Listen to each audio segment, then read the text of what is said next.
Mag-amay, ginpakitkit rehas matapos mangsapote. Si Marie Sarmiento nakatutok. Ginsapote sang Mag-amay nga Elpidio Haurige kag Ruben Haurige sang barangay Ginubatan Liganes ang duha ka kasimaryo nga sanday Ludovico Guaro Jr. kag Jerry Puntilon.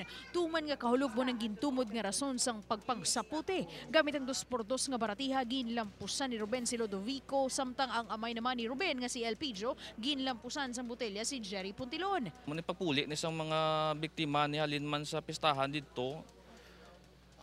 Gulpe lang sila nga ginpanglampusan sang Mag-amay. Naaresto sa mga kapulisan si Ruben samtang dalagyo naman ang iya sining amay nga si Elpidio apang voluntaryo man nga nagsungka sa kapulisan.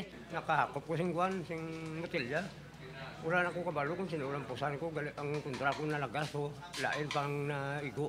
Nagkaangkon sang pila sa ulo ang duha ka mga biktima kag gilayon man nga gindala sa ospital. Mapasaka ni sila sang kaso, wala pa mabalaan kung serious injury ang ila ipasaka or slight serious injury, less serious injury, depending ni sa ila medical. Upod kay Hansi Sherto, Marie Sarmiento, One Western Visayas.